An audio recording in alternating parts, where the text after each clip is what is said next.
बिल्कुल पास में आया, उसने कोई चीज़ निकाली, वेपन निकाला, कोई चीज़ निकाल के उन्होंने, जिसको हम देसी भाषा में शायद क्रिच भी बोलते हैं, हाँ। वो निकाल के उन्होंने उनके ऊपर हमला कर दिया। 60 साल की उम्र है, वो क्या करेंगे, कौन से गिरज चलाएंगे, वो घर से गए हैं, वो तो तार लेने गए होंगे, हमने मीटर लगाना है। बंदा रुका और वो फिर से पीछे आ रहा था, ये नीचे गिर गया था हमला करने के लिए, हमारे डॉग ने उस पर अटैक कर दिया, तो वो बंदा वहाँ से रफू चक्कर हो। बाइक से हिट हुए हैं, ठीक है, it was just an accident, क्योंकि हिट हुए हैं तो पापा को वहाँ पे लोग इकट्ठा हो गए, तो पापा घबरा के मारे वहाँ से निकल गए, ना तो उन्होंने हमें बताया कि ये हुआ, बस इतनी सी परेशानी हुई है। ये तो पूरी राखी करके और पूरा मतलब फील्डिंग बिछा के इंसान ने जो है कोशिश की है। सुबह वायर लेने गए थे, मैडम के घर के सामने ही वायर लेने पापा भी गए थे, मैं भी गया था। दूसरी सुबह? हाँ जी एक्सीडेंट की शाम सुबह को? हाँ जी, वायर लेने गए थे वहाँ पे। अगर पापा क्रिमिनल होते उसकी दुकान पे दोबारा नहीं जाते वायर लेने। अगर ये बिल्कुल पिछली बैक साइड पे होता तो बड़ा मुश्किल था कि बच पाते। बहुत डरे हुए थे, कांप रहे थे। जब पुलिस स्टेशन आए ना, शिवरिंग हो रही थी उनकी बॉडी में। मैं लेके गई थी, मैडम के पास गए थे माफ़ी मांगने के लिए। मैंने सोचा शायद मैम से फेस टू फेस बात करेंगे, मैम को देखने गए हम, मैम हमसे बात नहीं करना चाहते। बस मैम से यही रिक्वेस्ट है, मेरे पापा उनको नहीं मारना चाहते थे, गलती से उनकी बाइक से हिट हो गया मैम को। हमने कल रात को एक रिपोर्ट दिखाई थी आपको, सीनियर एडवोकेट सुरेंद्र कौर पर जानलेवा हमला। उनकी बेटी से बात की, सुनना चाहा हमने कि आखिर हुआ क्या था। ईशा ने हमें बताया कि जो उसकी मदर ने उनको बताया, वो जा रही थी, एक मोटरसाइकिल सवार आता है, बिल्कुल पास से निकलता है और उन पर किर्च से, एक तेज़दार हथियार से उन पर वार करता है। वो गिर जाती हैं, वो वापस हमला करने की कोशिश करता है। एक कुत्ता उनके साथ था जिसको वो घुमाने के लिए निकली हुई थी, वो कुत्ता उनको बचा लेता है, उस हमलावर पर हमला कर देता है और वो वहाँ से भाग जाता है। ये हमने आपको पहला पक्ष कल दिखाया। लेकिन वो आदमी कौन था मोटरसाइकिल सवार? उस आदमी का नाम था राजेंद्र सिंह। ये नानक नगर में रहते हैं। आज हम इस परिवार के पास पहुंचे हैं। इन्होंने कॉल किया हमें। राजेंद्र सिंह के 4 बच्चे हैं, 2 बेटे 2 बेटियां। और जो जानकारी मुझ तक अब तक पहुंची है, राजेंद्र सिंह पिछले 30 साल से बिजली फिटिंग का काम करते हैं, इलेक्ट्रिशियन है। परिवार कहता है it was just an accident.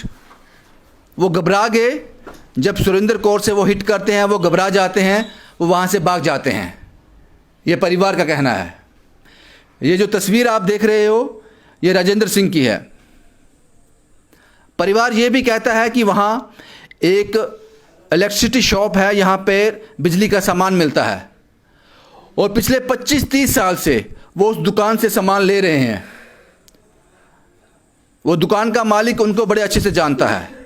उनकी उम्र 60 साल है। पुलिस इस गुत्थी को ज़रूर सुलझाएगी, लेकिन ये भी ज़रूरी है, ये हमारा फ़र्ज़ बन जाता है कि सच्चाई आपके सामने लाना। अब हम ये नहीं जानते, जो ईशा ने अपनी माँ से बात की, जो हमें बताया, जो रिपोर्ट हमने आप तक पहुँचाई, वो सच है या फिर जो रिपोर्ट मैं अब कर रहा हूँ, इस परिवार के साथ हूँ, ये सच है। ये पुलिस की इन्वेस्टिगेशन में सामने आ जाएगा। अब मैं इस परिवार के साथ हूं क्योंकि राजेंद्र सिंह जी अभी भी मेरे साथ नहीं है, वो थाने में हैं। आपका नाम क्या है माता जी? रमा देवी। आपके पति पे इल्ज़ाम है, राजेंद्र सिंह के इल्ज़ाम है, उन्होंने किसी पे हमला किया, किसी एडवोकेट पे। देखो 60 साल उनकी उम्र हो गई, आंखों से उनको दिखता नहीं है।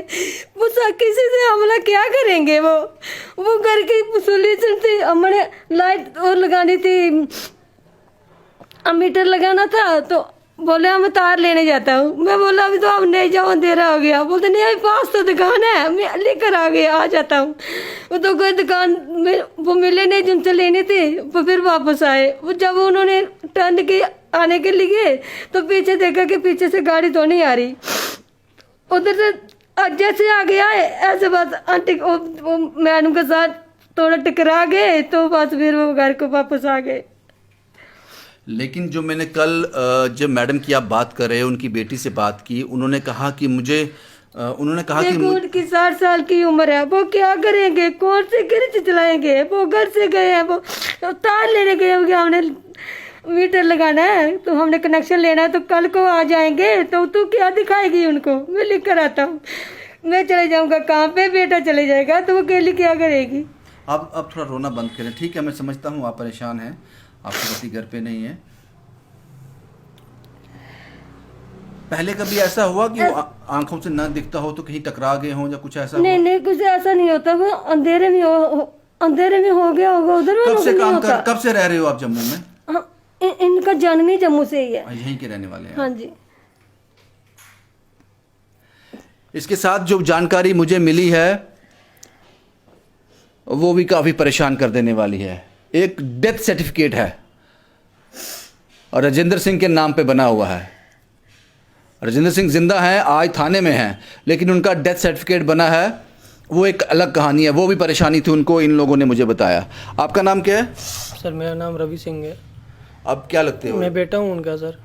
वो डेथ सर्टिफिकेट के परेशान थे उससे भी? उससे ही परेशान थे। हमने क्या हुआ, उनको डेथ सर्टिफिकेट किसी ने बनवा दिया था, तो हमने क्राइम ब्रांच में भी एप्लीकेशन दी हुई है, और पापा की थर्सडे को ही जीएमसी में कमिश्नर सर के पास गए थे एप्लीकेशन देने कि ये कैसे हो सकता है कि मैं तो जिंदा हाँ हूँ। मैं तो जिंदा हूँ। तो वो अच्छा, वो परेशानी भी थी? हाँ जी। अच्छा, ये तो कहते हैं, मुझे कहा गया कि उन्होंने किर्च मारी, फिर दूसरी बार हमला किया कि फिर वो लोग क्यों, कोई दुश्मनी है आपको उन मैडम से या उनके परिवार से? हम तो मैडम को जानते नहीं, ना तो पापा। बस पापा का यही लिंक है कि पापा का वो मैडम की शॉप के सामने वो इलेक्ट्रिशियन की शॉप है, और पापा का वो फ्रेंड है, पापा कहीं भी काम करते हैं तो उन्हीं से सामान लेते हैं, और यही लिंक है। तो इस वक्त भी उसी दुकान पे गए हुए थे? हाँ जी, उस दिन भी तो उन्होंने, दुकानदार ने सामने आकर बोला नहीं जनाब? हाँ जी, दुकानदार सर हमारे साथ गए थे, क्योंकि कल मुझे भी ये बात कल रात को ही पता चली, जब मेरे को पुलिस वाले लेके गए पुलिस स्टेशन, मेरी मम्मी को पुलिस स्टेशन लेके गए। मैं पूरी रात पुलिस स्टेशन में था। जैसे ही सुबह मेरे को रिलीज़ किया उन्होंने, पापा वहाँ पे हैं, तो जो उनके घर के सामने अंकल है, जो पापा के फ्रेंड है, वो कहते हैं मैं आपके साथ चलता हूँ। एडवोकेट मैम के साथ पास जाके उनके आगे रिक्वेस्ट करेंगी कि मैम, कि मेरे पापा कोई क्रिमिनल नहीं है, कोई मर्डर नहीं है, किसी का मर्डर नहीं करा उन्होंने, वो सिर्फ बाइक से हिट हुए हैं। ठीक है, it was just an accident, क्योंकि हिट हुए हैं तो पापा को वहाँ पे लोग इकट्ठा हो गए, तो पापा घबरा के मारे वहाँ से निकल गए। ना तो उन्होंने हमें बताया कि ये हुआ, बस इतनी सी परेशानी हुई है। अगर हमें भी पता, उस रात को जब एक्सीडेंट हुआ था पापा घर आ गए थे? हाँ जी, पापा घर आके बताया मैं एक्सीडेंट हुआ? नहीं सर, कोई बात नहीं। नहीं, घर पे ही रहे? घर पे ही रहे। पापा ने ना खाना खाया ना कुछ खाया, तो बस आपने ना बात की। ठीक है, क्योंकि मैं भी जॉब करता हूँ, मैं रात को 10 साढ़े 10 बजे आता हूँ, 10 साढ़े 10 बजे आता हूँ, सुबह 10 बजे जाता हूँ। वही सुबह पापा से बात करनी थी, सुबह पापा ही जल्दी में निकल गए। आपके घर पुलिस आई थी? हाँ जी, यहाँ पुलिस आई थी। तब पता चला आपको ये हो गया? हाँ, उन्होंने क्या बताया, बोला पुलिस ने? उन्होंने बताया आपके पति ने कुछ किया है। बोला मुझे क्या पता क्या किया, आप ड्यूटी भी आए हो तो घर वालों को पता है आपको, आप हमारे घर में आए हो। बोलता ये बात तो नहीं है, हम तुम्हारे घर में आए हैं, तुम मुझे बताओ कि तुम्हारे पति ने क्या किया। बोला हमें कुछ नहीं पता। बोला उनको कोई फोटो शोटो दिखाओ। बोला हमारे पास फोटो शोटो है नहीं, ये उसमें थी पति उनको। मैंने बोला हमारे पास कोई फ़ोटो नहीं है। तो फिर उन्होंने बोला चलो फिर आप हमारे साथ चलो। मैंने बोला मैं आपके साथ नहीं जाऊंगी, घर में कोई नहीं है, मैं नहीं जाऊंगी आपके साथ। फिर वो चले गए। फिर 2 लेडीज लेके आए, 2-3 पुलिस वाले लेके आए। बोलते अगर चलना है तो चलो, नहीं तो हम घसीट कर लेके जाएंगे। हमने नहीं कुछ खाना खाया, नहीं कुछ नहीं किया था। तब आपके पति कहाँ थे? हमारे पति घर में नहीं थे। तब उन्होंने बता दिया था आपको कि ऐसे एक्सीडेंट हुआ? नहीं, पति ने नहीं बताया। पति घर में नहीं आए तो हमें पता कहाँ से चलना था। आपने बोला ना उस रात घर आ गए थे? नहीं, उस रात नहीं बताया। नहीं बताया। सुबह फिर चले गए थे? हाँ, फिर चले गए। फिर वो घर नहीं आए। सुबह वायर लेने गए थे, मैडम के घर के सामने ही वायर लेने पापा भी गए थे, मैं भी गया था। दूसरी सुबह? हाँ जी एक्सीडेंट की शाम को, सुबह को? हाँ जी, वायर लेने गए थे वहाँ पे। पापा को लगा कि मैडम उठ गई हैं, तो वहाँ पे लोग इकट्ठे हो गए, पापा वो वहाँ से चले गए। अगर पापा क्रिमिनल होते उसकी दुकान पे दोबारा नहीं जाते वायर लेने। आपका नाम क्या है? मेरा नाम नेहा है। आप आज पापा को ले गए थाने सुबह? हाँ जी। हाँ, तब तक थाने में कौन था? आप लोग थे? हाँ जी सर। और कौन था? और मेरी मम्मी थी। आप कितने थाने में रहे? सर रात को पूरी रात थाने में रहा था मैं, लॉकअप में। फिर सुबह आप फिर हाँ, जब सुबह मैं कल राखी थी और आज मैं राखी के लिए घर पे आई। कल राखी है अभी? कल राखी है ना, आज मैं राखी के लिए घर पे आई। आज तो सुबह? हाँ, मैंने भाई को फोन किया, आगे एक सर ने उठाया। आज सुबह से पहले आपको पता नहीं था ये हो गया? मुझे नहीं पता था, कुछ भी नहीं पता था। फिर मैंने अपने पापा को फोन किया, मैंने पापा को पूछा कि क्या बात हुई है। पापा ने बोला बस ऐसे ऐसे बात थी, गलती से मेरे से हिट हो गया। किसको? तब पापा कहाँ थे?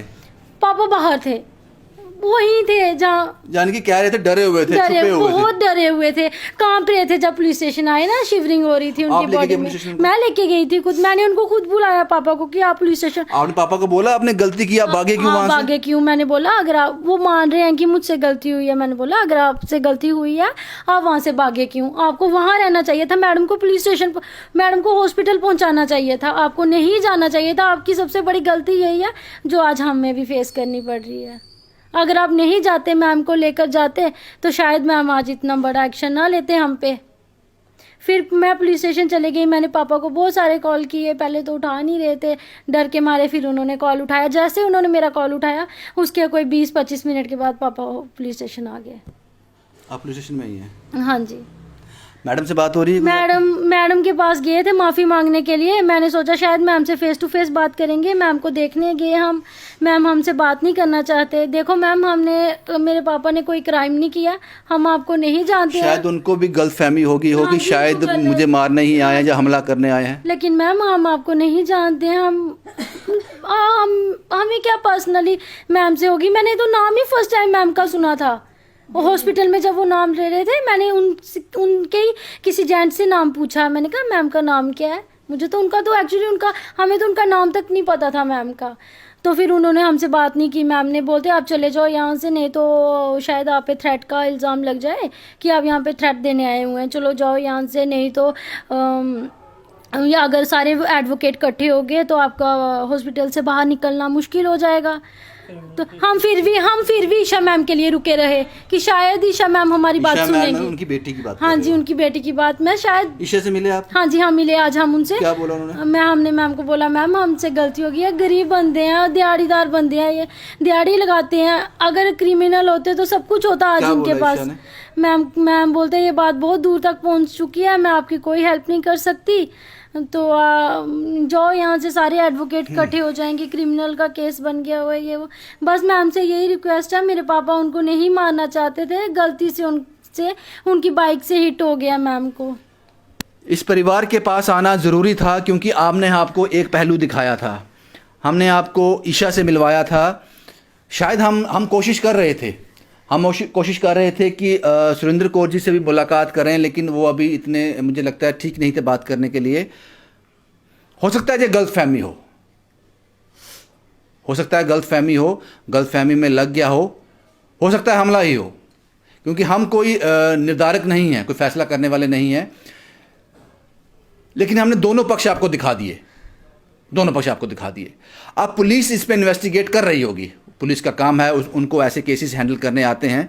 वो दोनों तरफ की सुनकर अपने, जो भी उनका, जिस तरह से वो ट्रेन रहते हैं ये लोग, फैसला करेंगे। हम सिर्फ यही उम्मीद करते हैं कि किसी के साथ इनजस्टिस नहीं होना चाहिए। किसका साथ लेंगे? देखो ना, वो एडवोकेट है, उनके साथ पूरी ऐसा नहीं होता है, ऐसा नहीं होता। जो बार एसोसिएशन के लोग हैं ना, वो भी इंसान है, वो भी इंसान है, वो गलत नहीं करेंगे। लेकिन जब इस तरह का हमला होता है तो शायद उनको लगा हो ऐसा, लेकिन पुलिस अपना काम करेगी। और आप ये मत बोलो कि उनके साथ वकील लोग हैं, वो लोग सच के साथ हैं। अगर कुछ गलत हुआ है तो ठीक है, अगर नहीं हुआ तो गलत नहीं होगा किसी के साथ। मैं भी तो यही चाहता हूँ कि हमारी भी सुनवाई हो। वो करेंगे, सब कुछ होगा। हमारा काम था दोनों पक्ष आपको दिखाने और फेयरली दिखाने, वो हमने आपको दिखा दिए। उम्मीद करते हैं जस्टिस हो और इसमें जो भी है वो सामने आ जाए। शुभम कुमार के साथ Ravindra Singh, the state sentinel के लिए।